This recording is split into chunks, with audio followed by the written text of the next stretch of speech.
Why did a multi-million-dollar mansion turn its owners into furniture? And why did a man obsessed with perfection slowly transform into a literal pest? This is not an ordinary animated film. The house may look like a stop-motion animation on the surface, but the stories hidden inside it slowly begin to make you feel uncomfortable. The film tells 3 stories, set in 3 different time periods, 3 different characters, 3 different lives, all connected to the same strange and mysterious house. The first story shows us how one man's dream of a better life turns into materialism and obsession, eventually consuming his entire family. The second story is about a person who slowly loses his identity, his voice, and his sense of control, trapped inside a system where a house is no longer a place of safety, but a cage. And the third story takes us into the future, a world where humanity has almost disappeared, and this house stands like a final refuge. But the question remains, is it hope or just another form of captivity? The house does not rely on jump scares to frighten you. Instead, it creates fear through silence, symbolism, and visuals that look beautiful on the outside, but are deeply disturbing within. The film explores greed, loneliness, mental health, and the truth that if humans fail to understand their fears and desires, even the most beautiful home can turn into a prison. So in this video, we will break down all 3 chapters of this strange house in detail and discover how each story, while different, points toward the same terrifying truth. First chapter, and heard within, a lie is spun. The first story takes us into the past, where a seemingly ordinary family lives in an old, decaying house. This family consists of Raymond, his wife Penny, their daughter Mabel,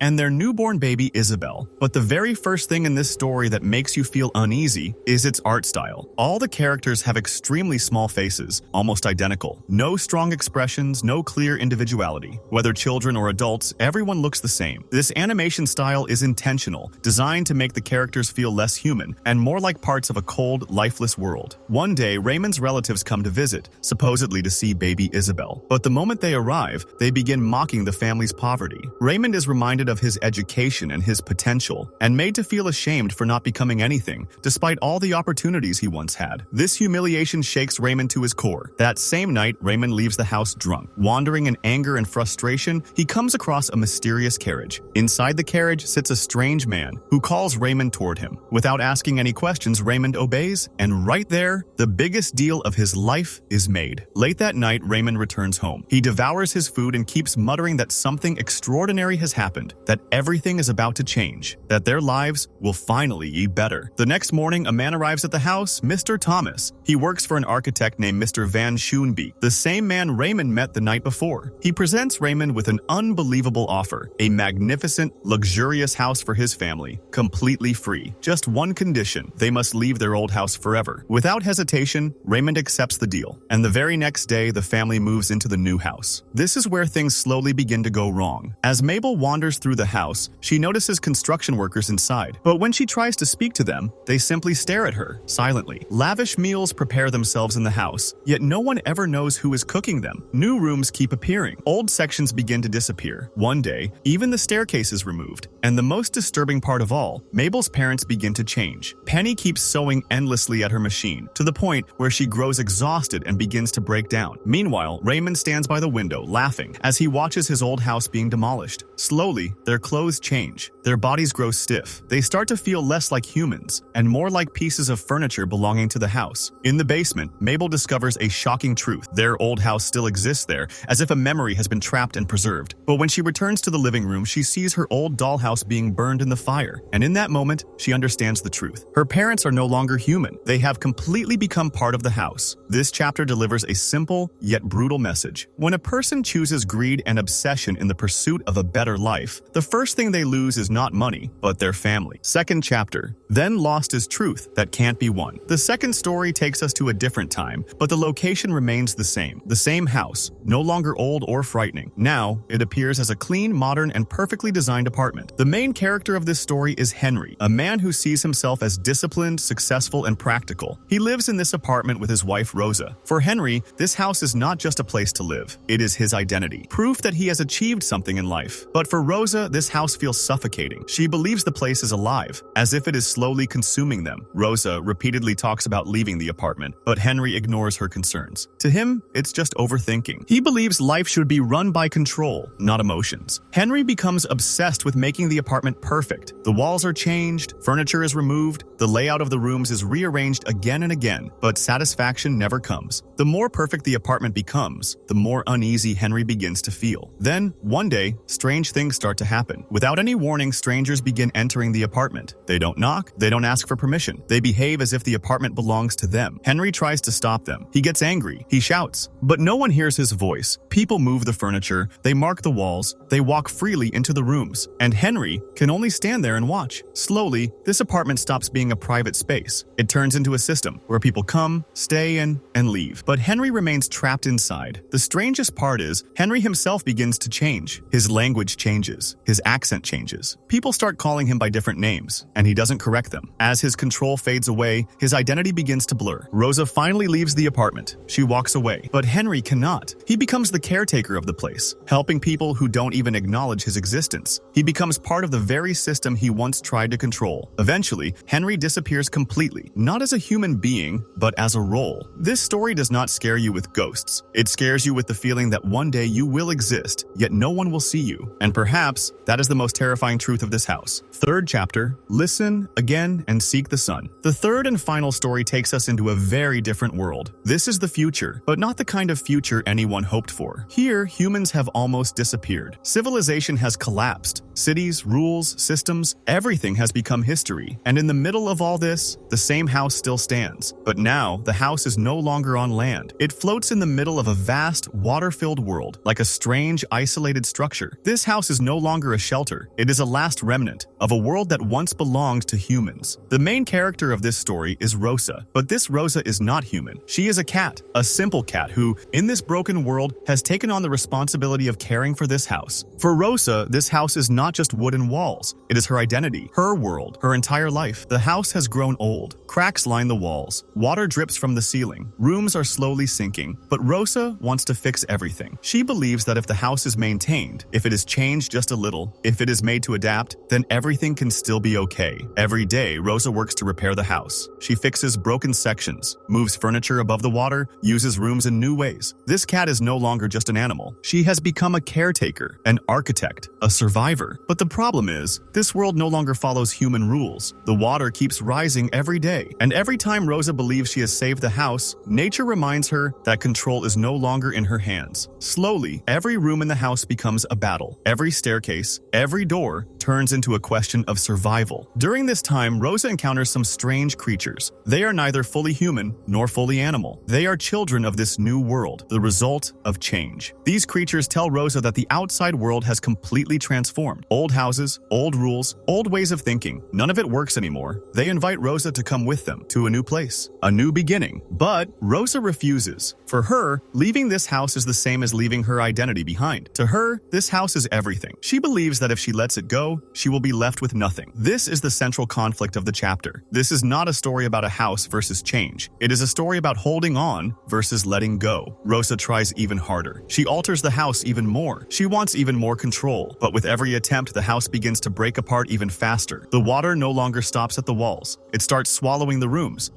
washing away memories. For the first time, Rosa feels fear. The fear of loneliness. The fear of loss. She begins to understand that this house is no longer the same one she was trying to save. It has become nothing more than a shell, a memory. Eventually, a moment arrives when the house begins to collapse completely. Rosa is left with only two choices. Either she sinks with the house, or she lets it go. This decision is not easy, because this is not just a house. It is her past, her safety, her entire identity. But in this moment, Rosa does something that becomes the most important moment of the entire film. She lets go of control. She accepts that not everything can be saved, that not everything can be held onto. She allows the house to drift with nature. The house breaks. Slowly, it sinks. But this time, it doesn't feel terrifying. It feels peaceful, like something that had been holding itself together for far too long, finally being allowed to rest. Rosa emerges from the water. She moves toward the sunlight. For the first time, she does not look back. This chapter does not end with fear. It ends with acceptance. It teaches us that survival does not always mean holding on to everything. Sometimes in order to live, you have to let go of your old identity, your old world, your old home. And perhaps this is the final truth of the film. 3 stories, 3 eras, 1 house. In the first story, the house symbolized greed. In the second, control and ego. And in the third, acceptance and change. The house does not tell us what a home is. It shows us what we expect from a home. And sometimes the most important lesson of all is learning when to let go.